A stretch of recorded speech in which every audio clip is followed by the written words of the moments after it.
When we look at the cross, we see an instrument of suffering and death devised by humans to do inhuman things to other humans. We can very easily end up dwelling on the sins of the world, separation, suffering, loss, pain, and death when we look at the cross on Good Friday. But despite the fact that there is all of those things happening on Good Friday, it's curious that John in his Gospel does not dwell on the suffering very much. And rightly so, because if we focus only on those things, they can be a veil which prevents us seeing why Good Friday gets its name.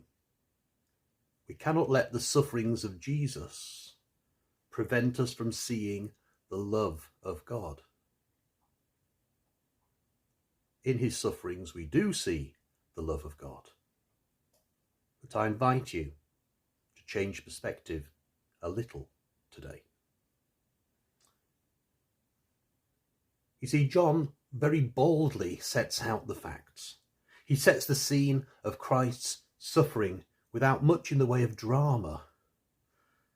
And this is because John's focus is on the bigger picture. John states facts. Jesus is struck on the cheek by a guard. Pilate has Jesus flogged. The soldiers weave a crown of thorns and press it onto his head. They keep hitting him in the face. Jesus carries the cross by himself. They crucified him. He says he's thirsty. He says it is finished.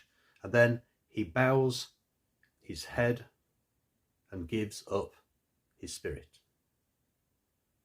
And after he has already died, one of the soldiers pierces his side with a spear. So yes, it's an awful catalogue of pain, need, and death. But John simply lays them before us in a very matter-of-fact way. In fact, none of the Gospels really focus on the brutality, violence, and gore more than they really have to, because it's not the focus of the crucifixion. Not really. The good news of Jesus is not to be found in the violent, nasty torture of his execution.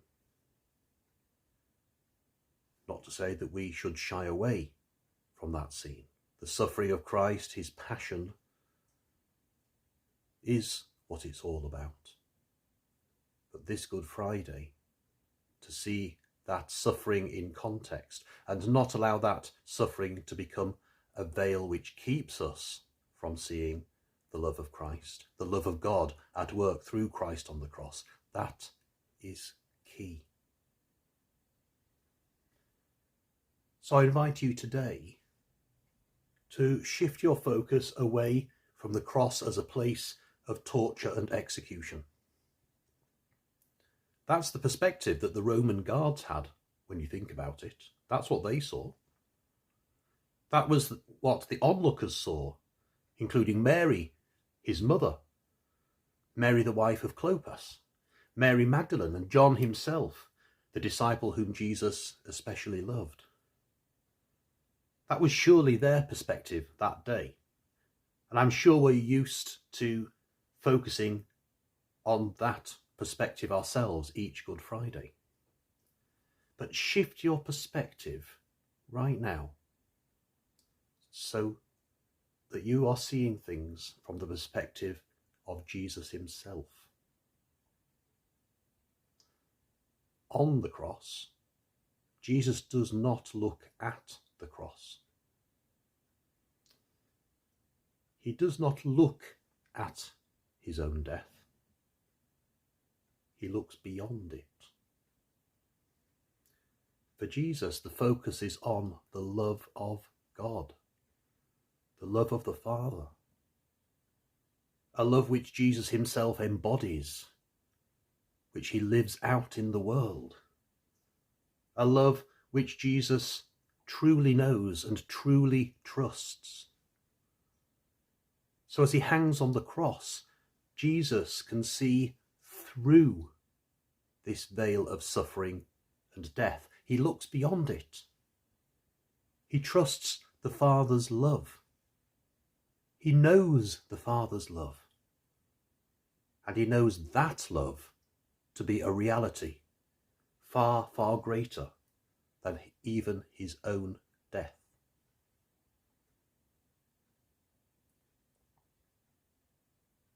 Peter, just think about him for a moment. Peter has already shown that he can't do the same as what I've just described. Peter knows death as a finality.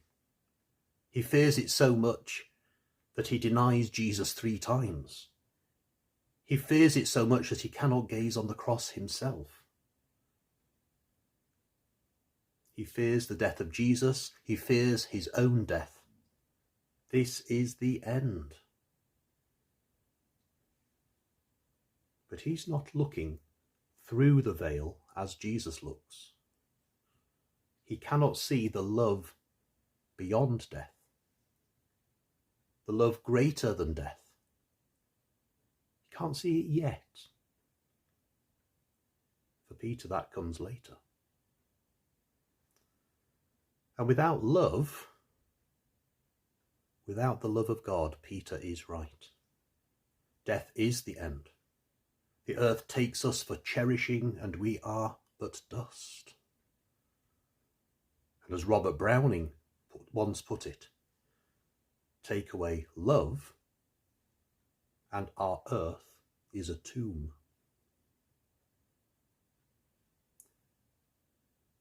But the destiny God calls us to far exceeds Peter's limited vision.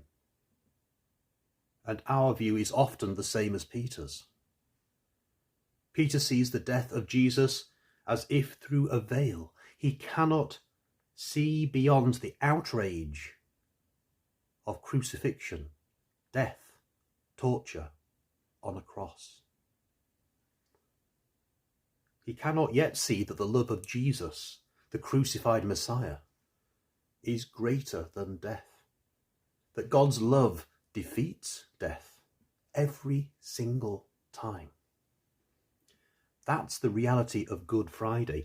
That is why the cross is a sign of our hope and our salvation. So when we see Jesus on the cross, we have a choice. Do we trust in the certainty of death? Or do we look beyond that veil and adopt the perspective of Jesus, who trusts in the boundless eternal love of God?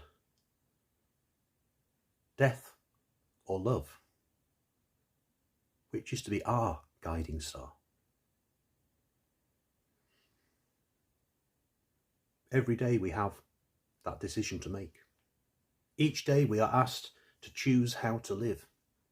Do we live as fearful people, adrift in the sufferings and violence of our world, fearful of death? Or are we to choose to live as people of radical love, radical hope, trusting in the crucified love of God which sees beyond suffering and death? Does not evade it.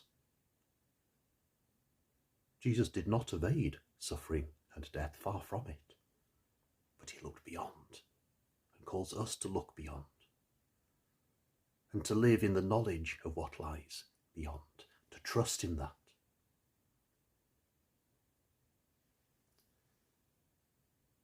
Can we trust that love? Can we trust that love when it comes to our own deaths? Can we trust that love when it comes to the deaths of those we love? Can we trust in that love against the backdrop of the injustice and violence of our world? Can we trust that it will prevail against our own shortcomings and sins?